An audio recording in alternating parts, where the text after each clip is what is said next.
I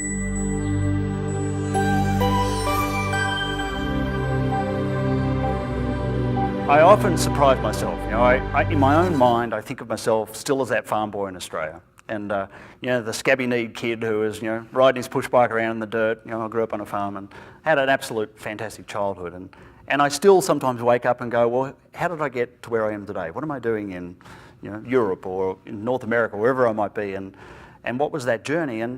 And I think really it was just, I think it's that innate adventurer in me.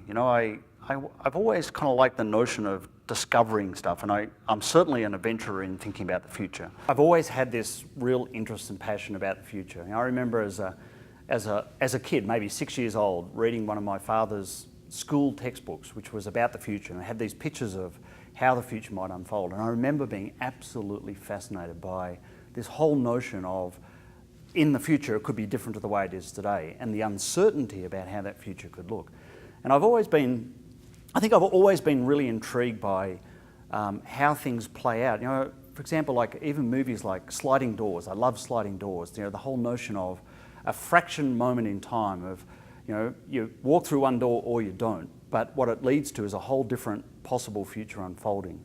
And if you read Chaos Theory, which is about, small changes of things in the present and about how that can have quite large consequences in the future.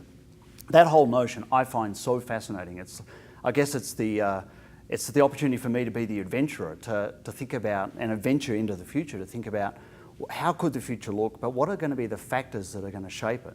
And I like to, in the work we do in Future IQ Partners, is to bring that back to that real practical, if small changes in the current situation could make a big difference in the future, as leaders in organisations, how do you start to be proactive in that rather than at the effect of changes? How do you start to make and design the changes that are going to have the future you would prefer to have happen unfold over time? But I think I've just really followed my passion. I've just really followed what my interest is and my desire to make a difference, and just followed where that connects in the world. Because the thing I'm discovering is that in today's world, people everywhere are concerned about the future. They're concerned about how the whole thing's going to play out, what's going to happen to countries, what's going to happen to the environment, what's going to happen with the climate. And people, more than I've ever seen, are wanting to be actively engaged in discovering those solutions. The younger generation particularly are like, we got to sort this out, and quite rightly, because it's their future that's going to be compromised if we don't. On a personal scale, I've certainly had a number of distinctly different chapters in my life, is what I like to call them. But there is a thread that connects them all. And so I grew up on a farm, as I said, and I did agricultural science at university, but I did an ecological spin on it because I was very interested in systems and how systems work. Really interested in what the impact are in one part of an ecological system and how that shows up in other, maybe not directly related parts, but that whole notion of things are connected. I worked for some 8 years as a rangeland scientist, so I worked in the outback of Australia, really understanding systems and really immersing myself in how nature works. And I think the systems thinking that I learned, and through survival and through my professional application, is really still runs through everything I do. I mean, even today I look at futures for organisations and regions from a systemic point of view. I'm interested in how things impact not just in one dimension, but I'm interested in what the impact of decisions in an organisation is on the people and on their families and on their environment and on their triple bottom line or their economic bottom line. I'm interested in how those things play together. And then I had an opportunity. I worked for a senior cabinet minister in Australia and was involved in international trade development. But through that, I think what I started to really learn that I loved was I loved working with people when they started to see something different about the future.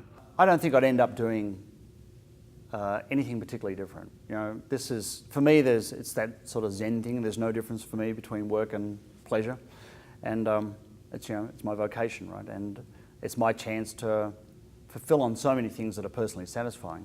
I have no regrets, and I really, when I started the company 10 years ago, I really felt I'd hit the sweet spot of, I'd had a number of different careers and chapters in my life, And while I enjoyed each part of it immensely, I always had this sense that it was not exactly what I was put here to do.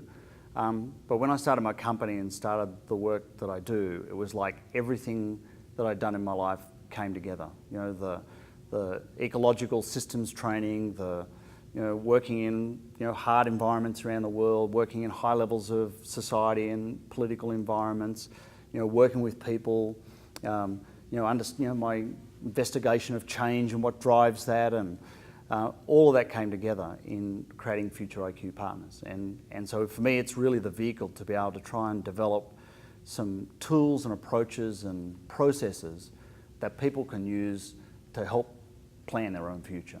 And so that's what I want to do with my life, and obviously that's why I do it.